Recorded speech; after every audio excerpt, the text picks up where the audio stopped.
Hello ladies and gentlemen, and welcome to a new video. In this video I'm gonna show one of my most recent games, and I'm not only gonna show the game, but I will also give you the chance to solve real problems from the game on your own, as I would do it with my students in some study session. So I will give you positions where you should stop and think, see your options. I will give you some instruction, but then it's up to you to take your time and really think about them. So the game started with d4, knight f6, c4, e6, bishop, knight f3, d5, and bishop f4. In this situation, I decided to go for some Ragozin type of opening with bishop b4, because I think white played a slightly inaccurate move order, committing the bishop already here. I think it's more accurate to start with knight c3 and only then develop the bishop. So I took my chance here to give this check and grab a pawn. The main problem with this bishop, we will see later, white's misplaced a bit on f4, but first we will just follow the game. Queen a4 check, it seems reasonable, knight c6, and he asked me what to do with a3. And this is the first moment where you should stop, take your time, see your options, and then come up with a decision. For this task, I think you should take no more than 2 minutes.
And we will continue with the continuation of the game, which was bishop takes c3. For me, this was kind of a must-take situation, because the only advantage black has here is this extra pawn, and if I drop my bishop back to a5, this pawn is gone, white has the center, my knight is a bit awkward. It's clear that I can only be worse here. The same story for bishop d6. White could just trade and then take on c4, which cannot really be that great for black.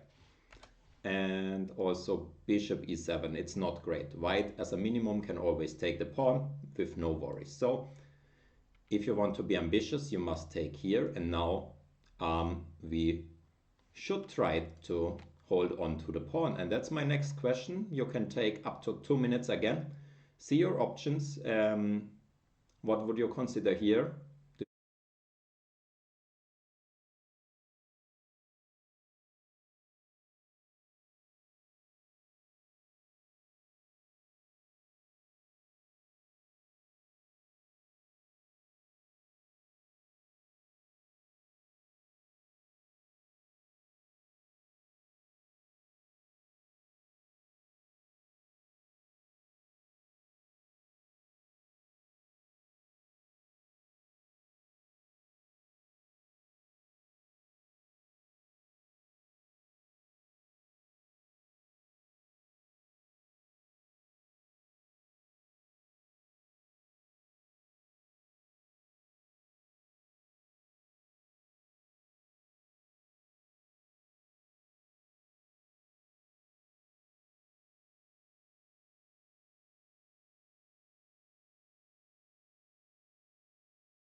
in the game I saw two options, and the first one was queen d5, just protecting. However, this allows kind of a sequence bishop c7, which we will soon have a look at. So after bishop c7, I can strengthen my pawn on c4. I can develop very smoothly, but I was a bit afraid of doing this because I thought such position, white has a pair of bishops. I thought I'm okay, but maybe nothing special. But indeed, I have very good play because my knight can sit here. This bishop is not really doing a lot. He will also have a hard time ever organizing e4. I can maybe put some piece or my queen even there, and black is much better. So this is actually what I should have gone for. The only problem I saw was, yeah, this c7 pawn, but it's not really a problem, and yeah, black is just much better. So if you found this, very good. Let me show you the other option to hold on to the pawn, which is knight to d5, hitting this bishop, and now for the first time we see why this bishop is misplaced here. So in the game I played this with the intention to play knight b6 and keeping my extra pawn. White could try to play e3, which is a computer suggestion, but still I could spoil his structure and activate my queen, maybe having some annoying check here and maybe picking up another pawn while losing the c4 pawn, which is, yeah, maybe slightly better for black, but nothing too great. So that's what he should have gone for. The point is that after something like knight c3, queen c4, it's also just one extra pawn, and my development is a bit awkward. I need to organize my queen side, and it's maybe not that easy.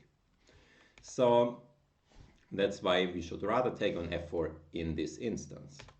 So, however, in the game he played the quite natural bishop d2, and I tried to defend my pawn, queen goes back, and again black is, yeah, quite a bit better here. And now it's time for another decision. How should we now proceed? There are really many options. I considered quite a lot, so you can take up to 4 minutes here because it's a crucial decision and it will influence, yeah, the next moves and maybe the whole middle game, which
Yeah, let's start.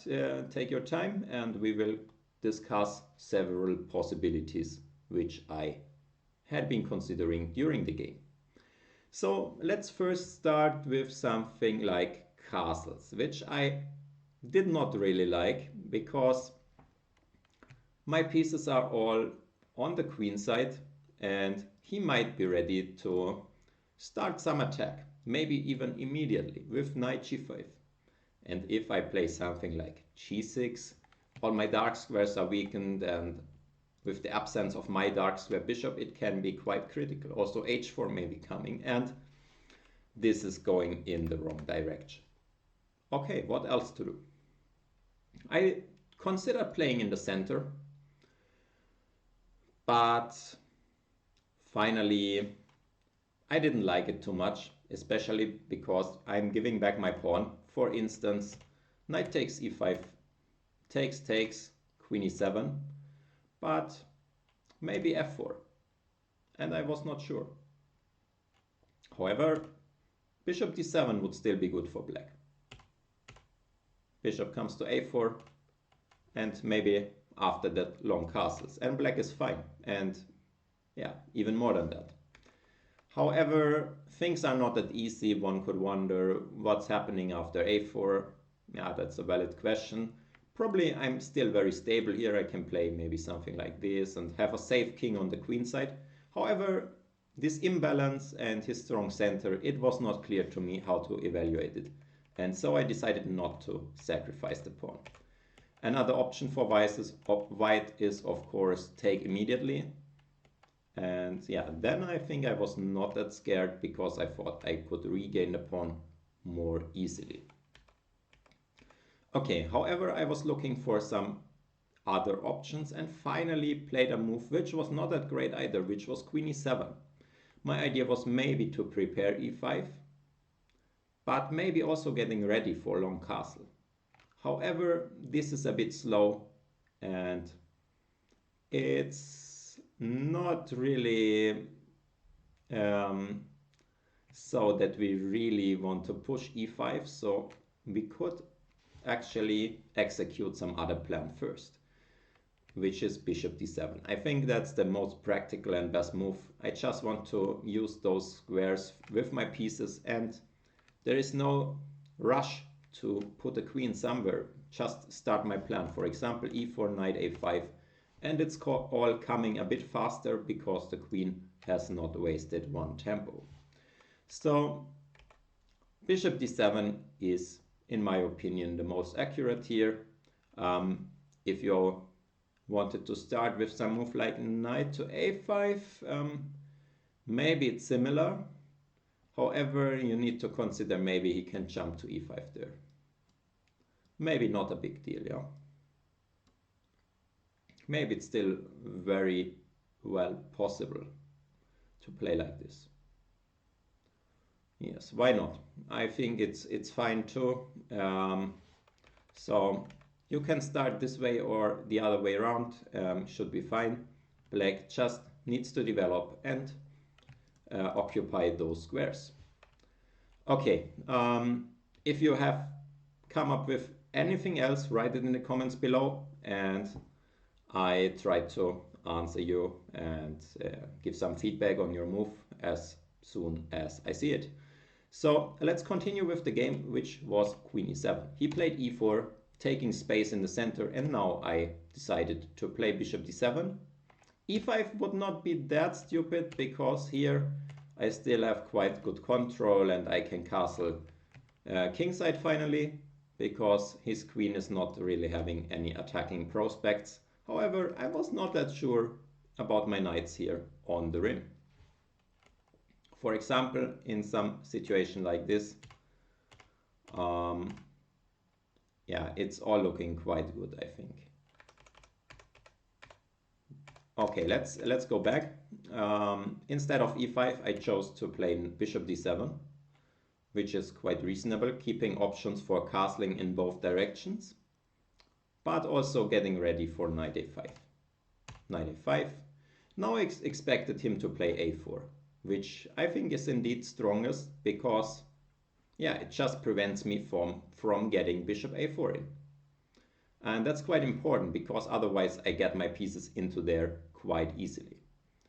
Maybe he missed the point that after something like this, I cannot really take on a4 due to some strong exchange sacrifice. And my knights, they are just very, very unstable and I'm losing material here. Especially because knight on a4 falls with a check.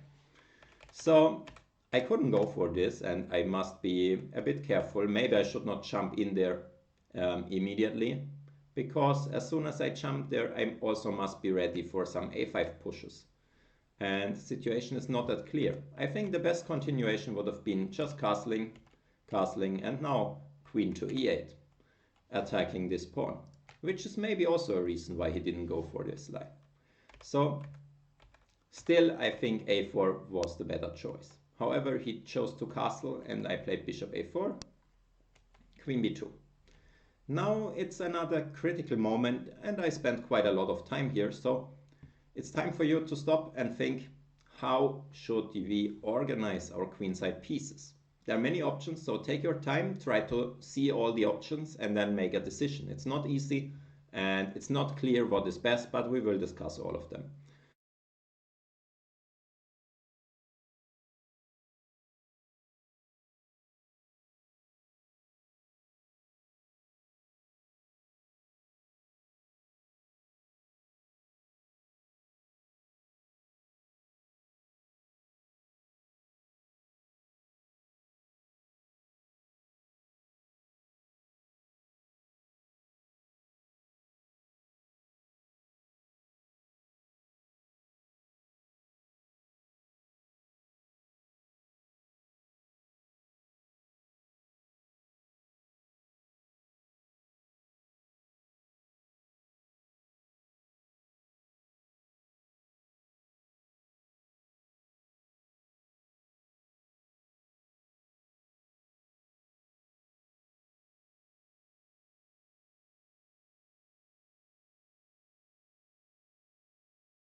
It was quite tough for me to decide, but I had a bad feeling about bishop b3 because, for instance, rook e1, knight a4, queen c1 and b5, I was a bit worried that my pieces get a bit sidelined here. For example, this bishop, it won't get out again. And if there is some action happening on the king side, maybe I'm missing my bishop as a defender.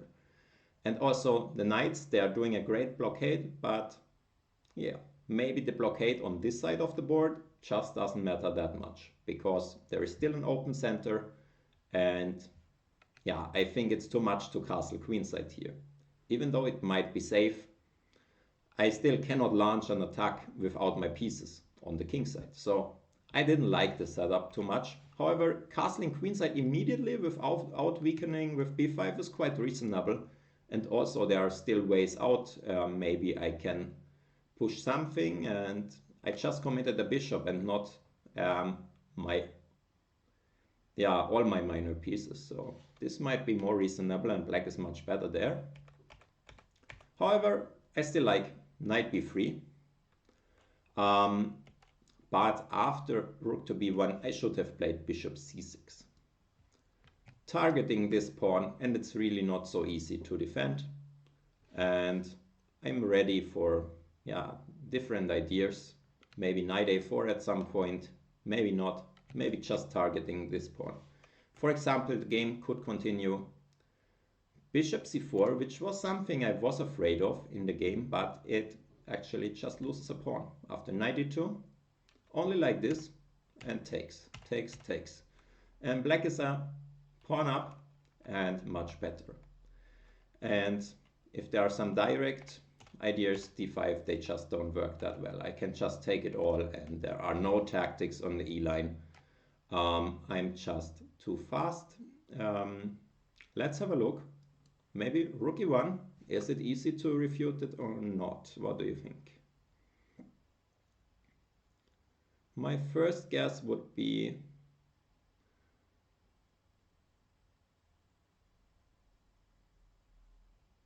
okay, maybe bishop e6, but maybe just castle away from it.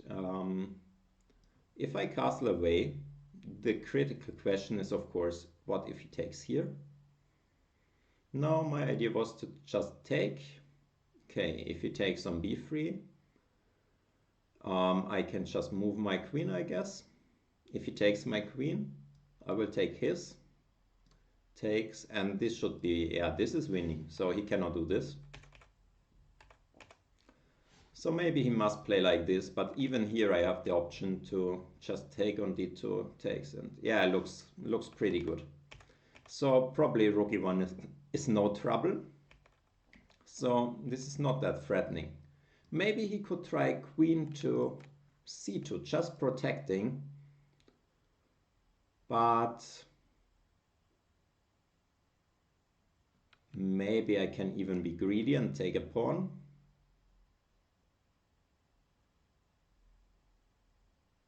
Maybe like this, or maybe even something crazy like f5, because it would maybe give me access to the e4 square. However, it needs some serious calculation. Also, otherwise I must watch out for these tactics. Yes, still not so easy.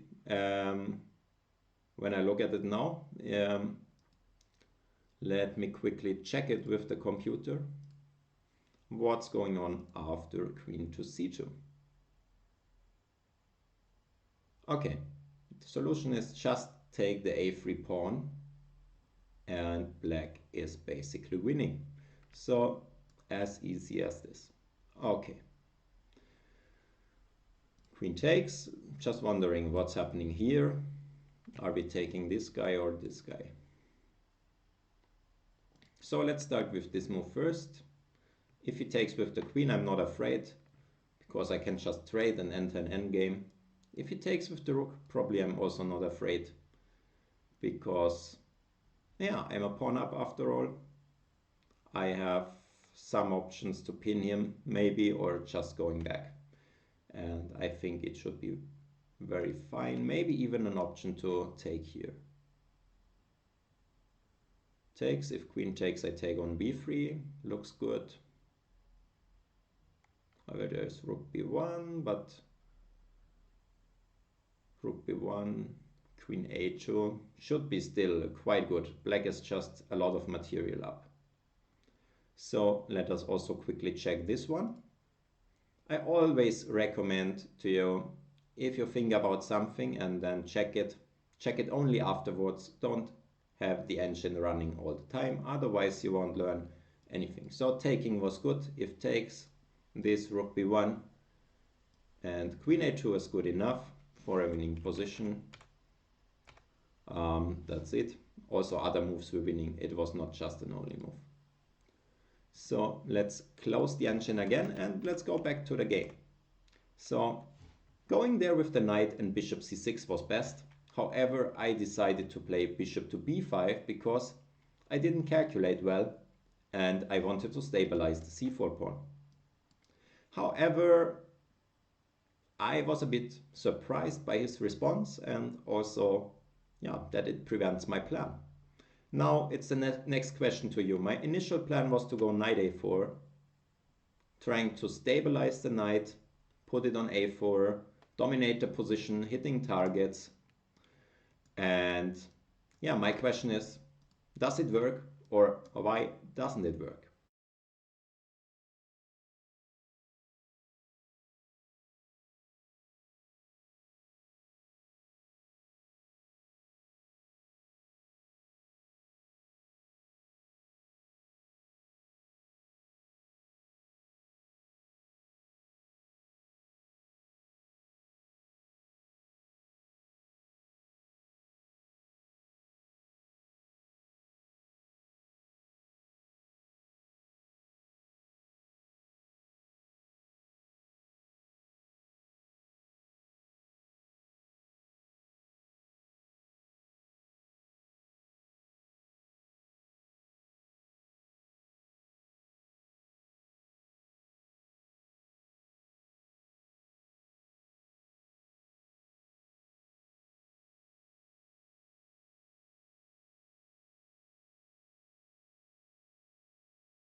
The problem is, consider your captures.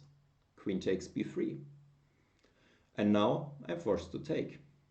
Takes, c6, takes. And white finally has 3 pieces for a queen, which is in general quite good for the pieces, because they are free, they can cooperate, and my queen is on her own and cannot really target points more often. So in general, 3 pieces are just much stronger, except they have no coordination. But I think here white is in full control. The knight and the bishop, they have good coordination, and I cannot really exploit the poor coordination of this a4 bishop, because something like this would even be very bad. It's not about this single pawn, it's about the 3 pieces working together much better than a queen. I tried to make this line work though and considered playing b2, which is indeed the best move, but white is not forced to take. After taking, I had the idea of this double attack, but and then hitting the rook, I guess, was my idea. But this is not forced. So it makes no sense calculating all this when white doesn't even need to take. White could, for example, just organize his pieces slowly, maybe like this. And in the long term, I risk being worse. So that's why I didn't go for this knight a4 and instead chose to play a5, trying to stabilize my knight. But this was again not the best choice. I should instead just have castled, just to finish the development, because after a5 he was ready to open the position, and now I realized I could have done more important things first. Still, I don't have knight a4, all of same reasons. The best move now would have been to take, but I was a bit scared of this one. Hitting my bishop, wanting to go to the f5 square, but it would all have turned out well after something like bishop c4, but it looked a bit scary to me. Knight takes d5. Okay, why doesn't it work to take here? I consider something like this, I think, but I think things are not that easy here. Takes. Okay, knight c5 is a move, but black king might be in danger, b6 dropping. There's a lot of stuff to worry about, and it's not clear at all. So I chose to go for safety first and castle, which is not great, but the position is still equal, but the advantage is gone now. So he took, I took, knight e4, I took, he recaptured with the pawn, and I played bishop a6. Also bishop a4, putting the bishop here would be worth considering, but bishop a6 also keeps the pawn stable, and also the b7 pawn. There are some chances that he might try to liquidate, but I think black is having so many pawns that it takes quite a while, and there is some chance that I keep some slight advantage or initiative. So he decided to defend his pawn, decided to attack it again. Note that f3, I always was planning knight to d5, exploiting the pin.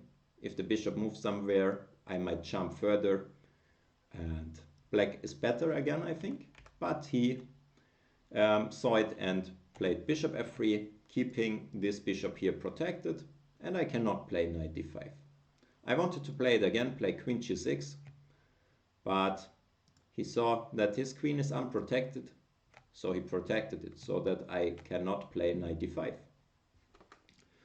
And now it was quite hard to me to find a plan, because the center is so great. I have 3 extra pawns on this wing, but I cannot move them. No? I cannot move the c pawn. I cannot move the b pawn. I could move the a pawn, but it's not leading anywhere, and I cannot move the c pawn. So how should I proceed? I played kind of a centralizing and waiting move. And he played queen c3, hitting my pawn. This is again a very critical moment. So take your time, think about it, try to see all your options, and I'll give you 3 minutes for this one, and then we will continue.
So first of all, there are many sensible moves and many of them are around equalish.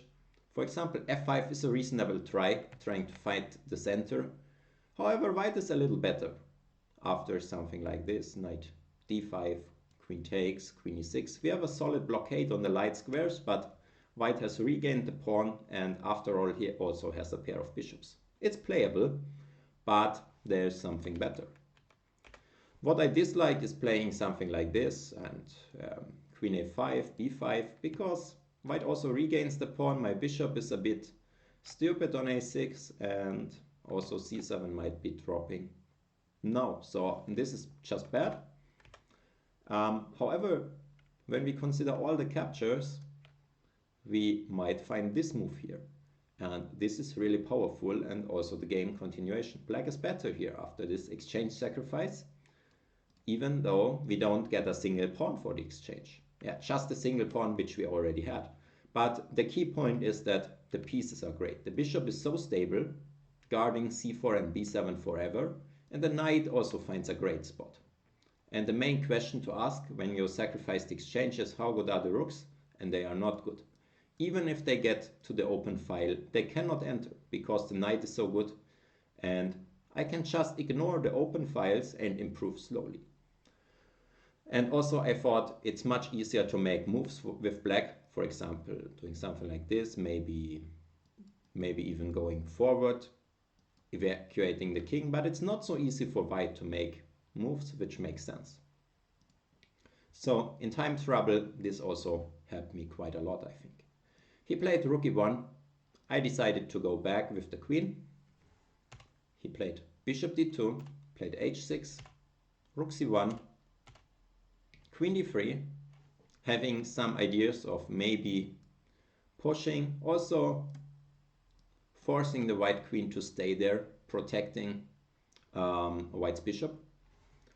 Okay, decided to put it to c3. Now I played a bad move, but I could correct it. I cannot really swing my rook over because the knight would drop.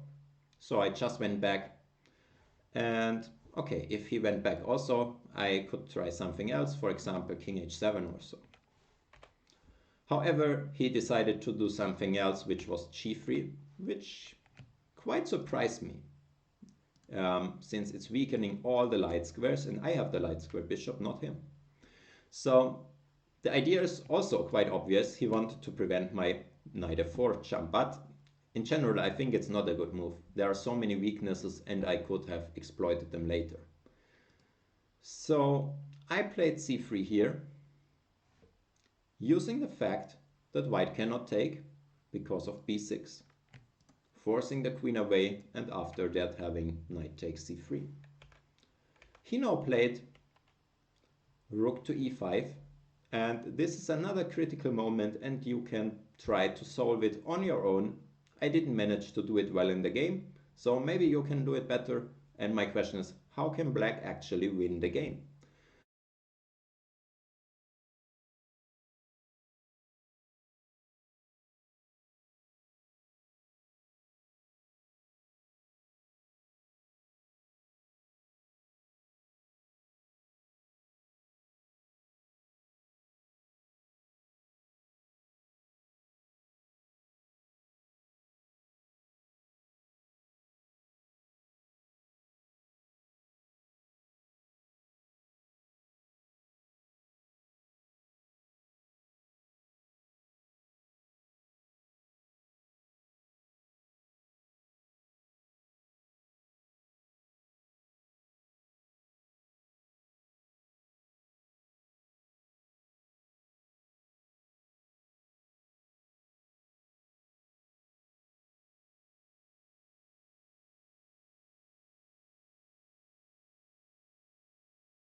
some other tries which were better.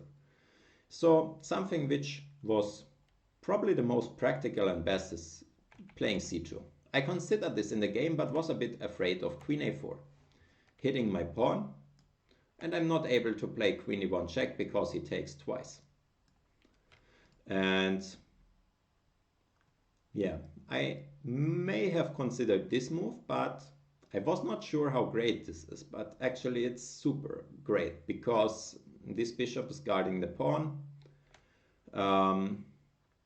I have several resources to improve, maybe c5 next. Also, something like this should be quite bad for him. I have a lot of control and I can even take b4 because his rook is hit. So this would be, yeah, quite an easy win. However, yeah, I was unable to judge this correctly. Instead, I tried to play b6, hitting the queen, and also thinking that he was desperate to go for something like this, which I would have welcomed, because material is not so great, but the key point is I can play for mate, and it's very hard for him to prevent such ideas, and it's very easy for black to play, and I was confident that something like this would be, yeah, winning or close to winning, which is true, but he didn't go for it. He played queen to a4 instead. Now again, I would have had some better options than what I did.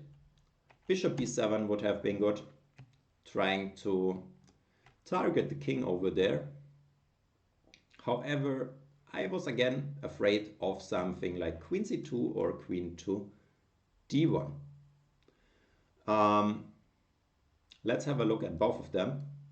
After queen d1, I could just take, threaten something and take.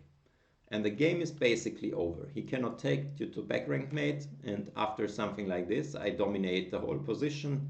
I can improve and he can never get rid of my pawn. Not even by means of an exchange sacrifice. For example, something like this, and he cannot move. I can bring my king. I can maybe move the pawns forward. Yeah, and white can just sit and wait. So this would be quite good. And if there was queen c2, okay, I have not prepared this, so let's try to find it out now. Let's first check, can we do the same? Takes, takes, takes, takes, takes. Here's rook e1. But then I need to guard my pawn, and I'm not so sure. So I would guess this is not working that well. But sometimes I had some motives like knight f4. So let's have a look at this.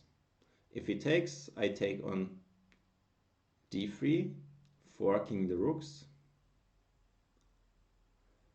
Of course, the first thing we need to check is this one. But after queen f3, can he avoid the mate? Probably he can, yeah, with d5. Okay, this doesn't seem so easy. What else can we consider here?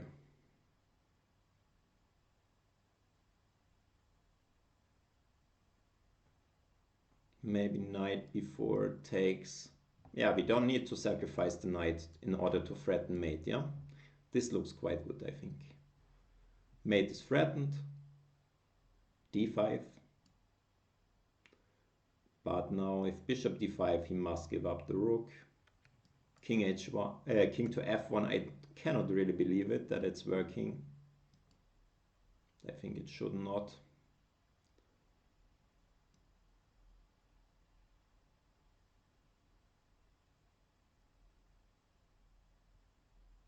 Okay, maybe check. King e2. Check. Rook to here, not entirely sure if it's enough.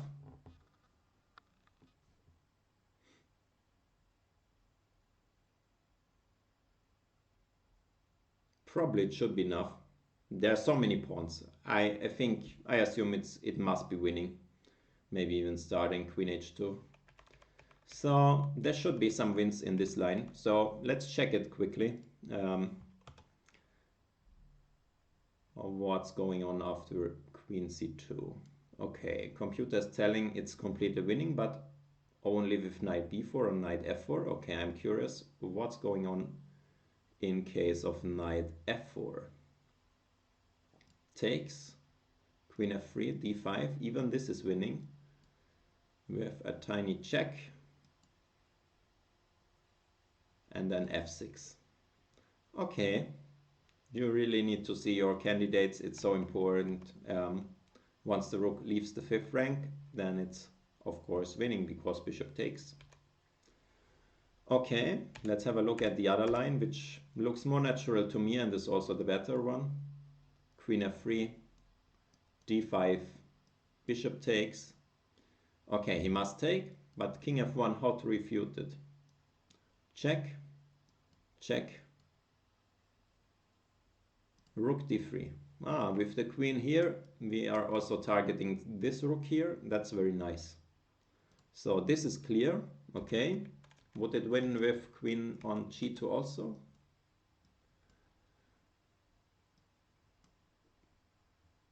Not as clear, I would say. If we played rook to here, it's still winning, but it's getting more difficult. So, yes, that would have been one way, but as you see now, it's not entirely easy. Instead, I chose to play this one, but queen c2 would have kept him in the game. Instead, he played queen d1, after which I got a strong pass pawn. c2, and I can keep the pawn. Bishop d2. Now, it's not that easy anymore. Still, black is a lot better, but I misplayed it and finally the game ended in a draw. One winning plan would be playing f6, and in such situation, just... Oh no, that's not it, sorry. That would be just a bit better for black. I think a better chance would have been to play something like f6 and then bring the king, I guess. Maybe immediately. Just bring the king over. There is no threat. Bring the king over. This way, of course, like bring the king to d7, stabilize the c7, and then also the exchange sacrifices, they don't hurt us that much. For example, if he takes here, take, I will bring my king over. Something like this. I'm threatening really to take, or maybe I can take immediately, since he cannot take here because I hit the rook. So needs to take. I have a check, king goes there and king d7. And I will win one of those pawns. And with my king being more active than his, this is a winning position. So, yes, that's basically the part of the game I want to show. I will quickly click through the rest of the game. I tried something, but finally he could hold, even though he was quite passive. Okay, after all, he's also an exchange up, but I was still having hope in this position here, because white can really not move his king, and he won't come out, but I cannot really improve the position. I tried to activate my king, but it somehow failed, and already here it's just equal. So, thanks for watching. I hope it was instructive to you, and I hope to see you next time. If you like the video, please like and subscribe, and yeah, have a good time. See you.